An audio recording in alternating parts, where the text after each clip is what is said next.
Muy bien, os invito a abrir vuestras Biblias en el libro o la epístola a los Efesios, donde estamos en la serie de predicaciones. Efesios, capítulo 1, y voy a leer los versículos del 18 al 23. Dice así la palabra: alumbrando los ojos de vuestro entendimiento, para que sepáis cuál es la esperanza que Él os ha llamado y cuáles las riquezas de la gloria de su herencia en los santos, y cuál la supereminente grandeza de su poder para con nosotros los que creemos, según la operación del poder de su fuerza, la cual operó en Cristo, resucitándole de los muertos y sentándole a su diestra en los lugares celestiales, sobre todo principado y autoridad, poder y señorío, y sobre todo nombre que se nombra, no solo en este siglo, sino también en el venidero. Y sometió todas las cosas bajo sus pies, y lo dio por cabeza sobre todas las cosas a la Iglesia, la cual es su cuerpo, la plenitud de aquel que todo lo llena en todo. Amén. Seguimos pues con esta serie de predicaciones basadas en esta epístola, buscando las características de una iglesia centrada en el Evangelio. La semana pasada ya vimos varias características, concretamente destacamos 4 al considerar la primera parte de la oración, que abarca del versículo 15 hasta el 17, donde Pablo daba gracias y donde Pablo pedía por conocimiento de Dios. En esa predicación, como os acabo de decir, os proponía que el apóstol nos invitaba a cada uno de nosotros a ser agradecidos por la fe y el amor que podemos ver en los hermanos, y que nos invitaba a seguir avanzando, madurando en ese mayor conocimiento vivencial de la persona de Dios. Ahora, en esta segunda parte de la oración, os propongo que Pablo lo que desea es que cada uno de nosotros seamos muy conscientes de la esperanza que tenemos y del poder de Dios que poseemos en nuestras vidas. Por tanto, una iglesia que está centrada en el Evangelio es aquella que es consciente de la esperanza en Dios y de la grandeza del poder de Dios. Mirad, para que tú y yo podamos tener claro la profundidad y las serias implicaciones que estas dos verdades tienen para nuestras vidas, Pablo es consciente de que se necesita el obrar del Espíritu Santo en nuestras vidas, y es por eso que ora de esta manera: pido que los ojos de nuestro corazón sean iluminados. Es muy interesante esta metáfora que Pablo utiliza: un corazón que tiene ojos y que necesita ser iluminado. Esta metáfora no existía hasta este momento ni en la literatura judía ni en la literatura griega. Se la inventa Pablo, inspirado por el Espíritu Santo. Para Pablo, como buen judío que era, el corazón no es solo ese órgano donde se albergan los sentimientos, que es lo que nosotros normalmente pensamos. Cuando pensamos en el corazón, pensamos en los sentimientos. Para un judío, el corazón era el órgano donde residía la esencia de la personalidad de cada uno. Es decir, ahí se ubicaba la mente, los sentimientos y la voluntad. Y para Pablo, pedir iluminación en el corazón, lo que concretamente está pidiendo es que el Espíritu Santo traiga claridad a nuestra mente sobre estas verdades para que incidan en nuestras emociones y afecten a nuestras decisiones. La petición inicial de iluminación está condicionada a 2 peticiones más que hace Pablo en esta oración. Pablo pide iluminación sobre 2 temas concretos: la esperanza que nos está reservada en el futuro y el poder que está a nuestra disposición en el presente. Pablo como os digo, tiene muy claro que necesitamos de forma imperiosa la intervención especial del Espíritu Santo en nuestras vidas para poder no solo entender, sino asumir las implicaciones prácticas que supone tener una esperanza tan grande y tener a nuestro alcance un poder tan inmenso. La verdad es que esta oración de Pablo, al describir estos dos conceptos, es un tanto enrevesada. Si la lees de un tirón dices, ¿qué ha dicho Pablo? ¿No? La tienes que leer más de una vez para acabar de entenderla. Pablo describe esta esperanza como las riquezas de la gloria de la herencia en los santos. El apóstol Pedro la describió más adelante como una herencia incorruptible, incontaminada, inmarcesible, reservada para nosotros en los cielos. Y sobre el tema del poder que Dios ha depositado en nuestras vidas para poder vivir precisamente vidas que reflejen su gloria, para poder vivir vidas centradas en el Evangelio, Pablo se expresa pues con más complejidad si cabe y la describe así, y dice: la cual extraordinaria grandeza de su poder para con nosotros los que creemos, conforme a la eficacia de su poder, la cual obró en Cristo cuando lo resucitó de los muertos y le sentó a la diestra en los lugares celestiales, muy por encima de todo principado, autoridad y poder y dominio, y sobre todo nombre que se nombra no solo en este siglo, sino también en el siglo venidero. Mirad, el hecho que Pablo tenga tan claro que para entender la profundidad de las implicaciones de estas verdades, pues necesitamos que de forma imperiosa el Espíritu Santo intervenga en nuestras vidas, me lleva a afirmar que una de las características centrales para que una iglesia esté centrada en el Evangelio es que esa iglesia, esto es tú y yo, porque tú y yo formamos la iglesia, debemos estar predispuestos a ser iluminados por el Espíritu Santo cuando su palabra es predicada en la unción del Espíritu. Consideremos pues la primera de las dos peticiones concretas, la esperanza. Al pedir Pablo por esa esperanza futura, Pablo pide que sepamos dos cosas. Primero, que nuestra esperanza está condicionada a nuestro llamamiento, para que sepáis cuál es la esperanza de su llamamiento. Y segundo, que nuestra esperanza está ligada a una herencia gloriosa, para que sepáis cuáles son las riquezas de la gloria de su herencia en los santos. Pablo, en primer lugar, quiere que tengamos un mayor conocimiento de la esperanza que está inherentemente ligada al hecho del llamamiento de Dios. ¿Y cuál es ese llamamiento de Dios?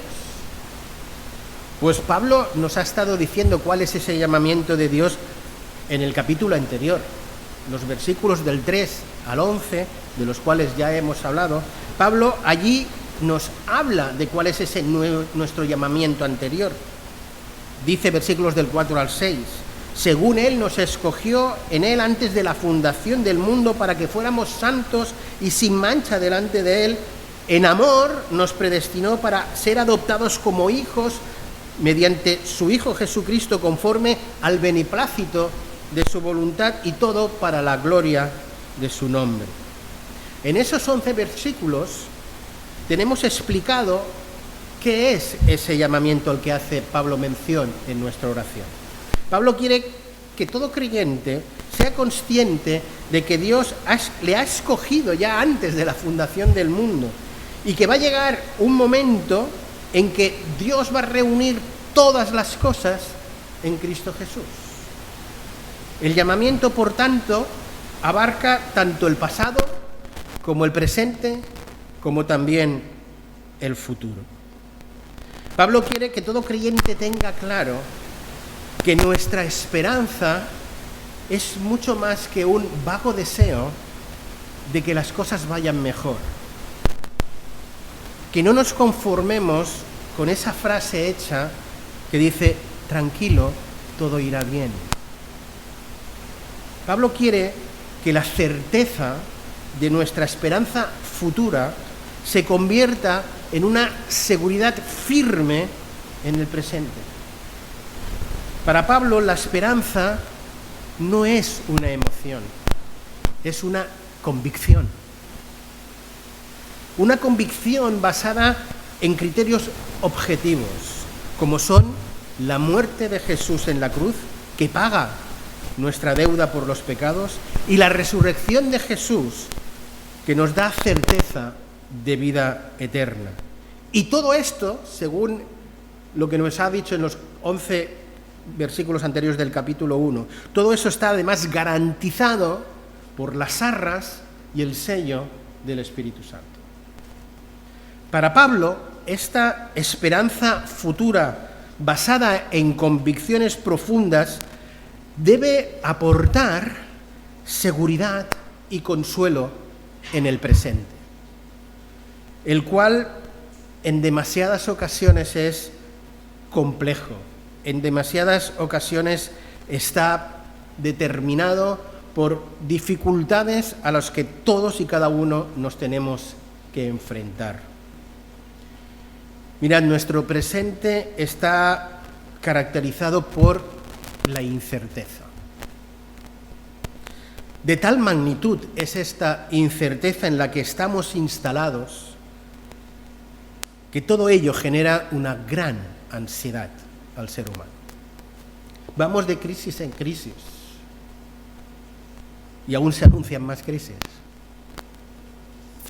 Que si la pandemia, que si la crisis climática, que si la crisis económica, que si la guerra en Ucrania, que si bien Putin en Rusia o Kim Jong-un en Corea del Norte aprietan el botón nuclear, crisis y más crisis.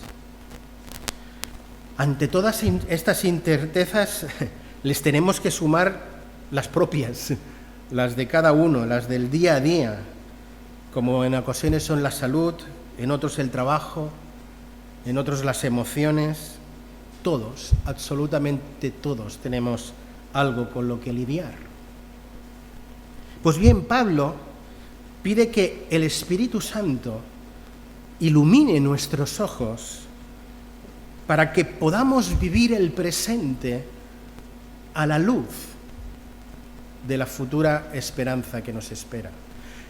Pablo espera y desea que esta certeza, basada en criterios objetivos, elimine la angustia y traiga seguridad. Un futuro que, como dice la palabra, está presidido por una herencia gloriosa, para que sepáis cuáles son las riquezas de la gloria de su herencia en los santos. Pablo quiere que el Espíritu Santo ilumine nuestro hombre y nuestra mujer interior para que entendamos cuánto valor tenemos para Dios y cuánto nos ama Dios. Nos ama tanto y tenemos tanto valor para Él que Él se lo ha gastado todo en nosotros. Ha dado a lo que más quería y a lo que más estimaba, ha dado a su Hijo por cada uno de nosotros. Y además consumará nuestra salvación con una herencia gloriosa. Una vez que Pablo ha terminado de hablar de esa experiencia o de esa esperanza futura, se va a enfocar a partir del versículo 19 y hasta el final del pasaje, el 23, en el poder presente. La última petición de Pablo en esta oración es que Dios muestre a los creyentes, mediante esa iluminación del Espíritu Santo, el incomparable poder de Dios que está obrando en cada una de nuestras vidas. Pablo va a utilizar toda una serie de expresiones muy descriptivas y muy grandilocuentes que pretenden resaltar la inmensidad de ese poder que está a nuestro alcance. Empieza con la expresión extraordinaria grandeza, le sigue con esa poderosa obra y concluye con ese poder poderoso que obró en Cristo Jesús en la resurrección. Todo este esfuerzo gramatical que está poniendo Pablo en este corto pasaje es para que aquellos que leemos esta oración quedemos totalmente convencidos de que Dios tiene un poder verdaderamente extraordinario y que ese poder extraordinario lo ha depositado en nuestras vidas a través de la persona y de la obra del Espíritu Santo. Pablo no solo pretende que esta verdad quede registrada en nuestras mentes, sino quiere que impacte poderosamente en nuestras emociones, quiere que impacte en nuestro corazón, de tal manera que nos ayude a vivir una vida plena y victoriosa en el presente. Vivir vidas centradas en el Evangelio, vivir vidas a la altura de las demandas de Dios, escuchadme bien, está totalmente fuera de nuestro alcance. Si no fuera, porque tenemos a nuestra disposición ese poder de Dios extraordinario en nuestras vidas. Tú y yo solos no podemos. Por nosotros mismos no podemos. Somos totalmente incapaces. Pero con el poder que operó en Cristo, con esa extraordinaria grandeza de poder, sí que podemos. En los versículos finales, Pablo nos ilustra, mediante las obras de Jesús, el inmenso poder que en este presente se alberga en cada una de nuestras vidas y que se alberga para que podamos vivir vidas plenas, vidas victoriosas, vidas no caracterizadas por la derrota y el temor, sino por la victoria, por la seguridad, por la esperanza. Y Pablo lo ilustra nada más y nada menos que con el poder que Dios Padre utilizó para resucitar a Jesús de entre los muertos. Versículo 20. El cual obró en Cristo cuando le resucitó de entre los muertos y le sentó a su diestra en los lugares celestiales. Pablo quiere hacernos ver ese inmenso poder que tiene Dios y para hacerlo podría haber utilizado muchas cosas. Por ejemplo, podría haber utilizado el ejemplo de la creación o utilizado el ejemplo de las 10 plagas de Egipto o de hechos portentosos utilizados en el pasado. Pero no, Pablo, guiado por el Espíritu Santo, utiliza ese ejemplo que él cree que va a iluminar de forma poderosa nuestros ojos, y es el poder que Dios tuvo que utilizar para al tercer día resucitar a Jesús de entre los muertos. Pablo describe ese poder mediante dos eventos: la resurrección de Jesús y el sentarle a la diestra de Dios, al que está centrado en el trono, a Cristo Jesús. Acabamos de cantar. Una pregunta para nuestra propia aplicación. ¿Cómo puede operar el poder de la resurrección en nuestras vidas? Creo que la respuesta tiene que estar íntimamente ligada en cómo afectó y operó en las vidas de aquellos que lo vivieron en primera persona, en primer lugar. Esto es, los apóstoles. Los discípulos de Jesús, todos y cada uno de ellos, ya cuando fueron arrestados y también en la muerte de Jesús, huyeron y se escondieron. Todos tuvieron miedo. Pero, y todos los peros son importantes, pero al ver resucitado a Jesús y el hecho de que el Espíritu Santo viniera a morar en sus vidas allí en Pentecostés, capítulo 2 del libro de Hechos, obró el milagro de que esos 12 cobardes, hombres que huyeron y que se escondieron, fueron hombres que en pocos años revolucionaron completamente el mundo. ¿Con qué? Con la predicación del Evangelio, de un Jesús muerto y clavado por nuestros pecados en la cruz, que Dios le resucitó de entre los muertos al tercer día. Queridos, a nuestro alcance está ese mismo poder de la certeza de la resurrección de Jesús. Y sobre todo está en nuestro interior morando aquel que tiene todo el poder, es decir, el Espíritu Santo. Tú y yo, según la Escritura, si somos hijos de Dios, si somos creyentes, somos templo del Espíritu Santo, morada del Espíritu Santo. Tú y yo estamos llamados a andar, a vivir en el Espíritu. Tú y yo estamos llamados a vivir en la llenura del Espíritu Santo. Tenemos una futura esperanza. Y esa futura esperanza nos debe condicionar nuestro presente.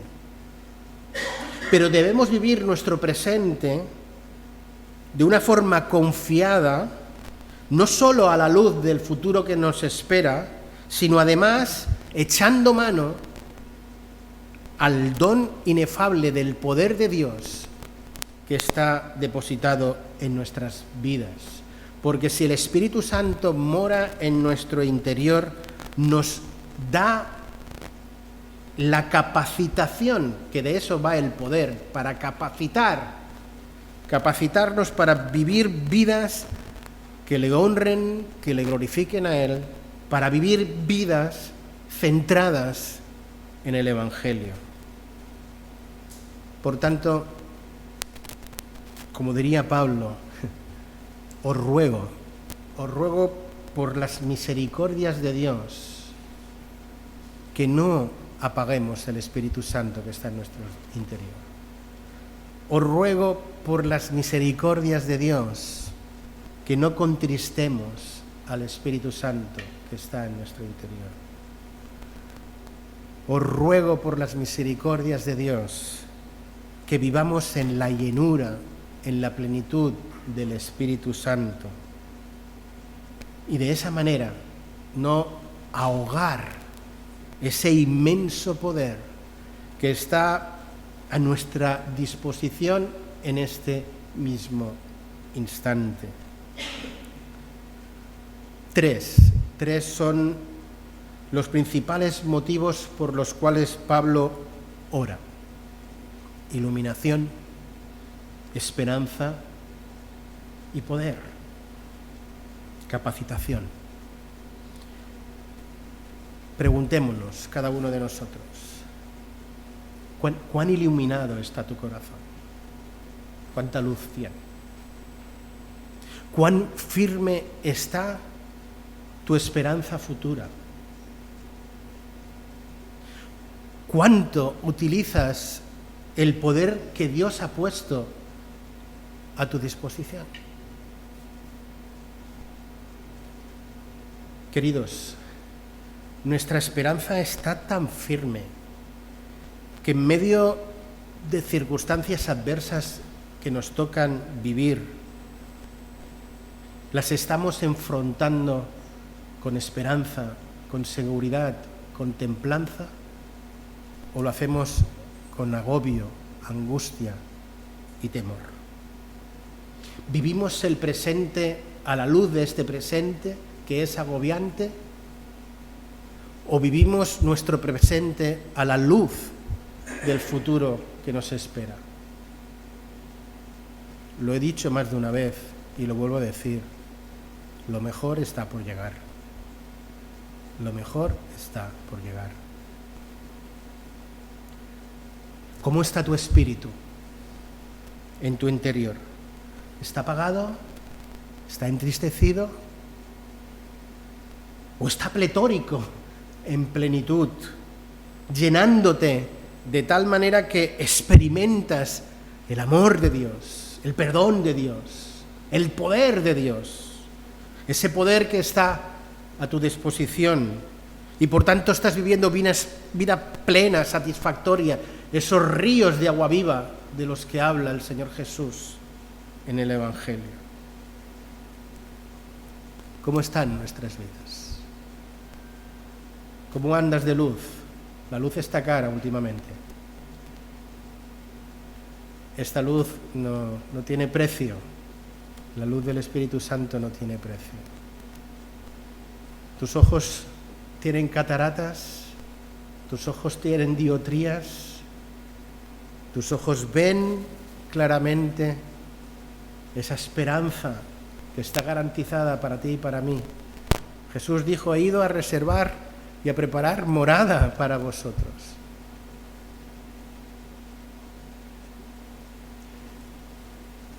Esa no es emoción, es una convicción. Tiene que ser una convicción en tu vida que te ayude a vivir el presente, un presente que a veces es agobiante, a la luz de lo que nos espera, porque lo que nos espera es grandioso. Pero ahora, queridos, ahora tenemos poder de Dios. Esto es capacidad de parte de Dios para vivir la vida que Dios quiere. Sin Dios nada somos, con Dios todo lo tenemos. Tú y yo solitos no podemos. Los niños dicen: yo solo, yo puedo. Y sabemos que no es así. Tú y yo solos no podemos. Con el poder de Dios en nuestras vidas sí que podemos. Sí que podemos. Para concluir, quisiera orar por aquellos que todas estas cosas que estoy ahora hablando pues no son una realidad en sus vidas y no lo son por el simple hecho de que el Espíritu Santo no está morando en su interior en este momento porque aún no han depositado su fe personal en Cristo Jesús, en esa obra en la cruz. Yo quiero orar por todos vosotros, por esas personas que si bien sí que tienen información de Dios, como no, pues no tienen a Dios en su corazón. Y quiero orar para que Dios ilumine vuestra mente, vuestro corazón, toque vuestras emociones, para que entendáis y comprendáis cuán importantes sois para Dios, cómo Dios os ama de forma personal, tan personal que ha dado por ti a su Hijo Jesús. Y ruego que Dios os ilumine de tal manera que podáis tomar la decisión de creer en Él como Él espera que creamos cada uno de nosotros, depositando confianza en la persona de Jesús. Permitidme pues que termine este sermón orando no solo por los que no tienen esa realidad, sino también por lo que sí, para que lo que hemos hablado en esta mañana sea algo real y certero en nuestras vidas. ¿Oramos?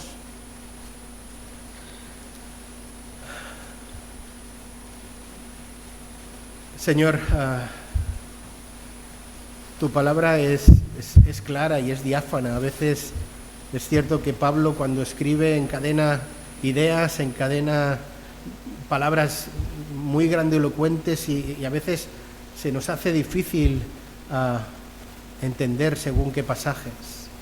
Pero gracias, Señor, porque tu palabra acaba siendo explicada de forma que es diáfana y tan clara como que hay una esperanza cierta y que hay un poder que emana de la cruz cierto.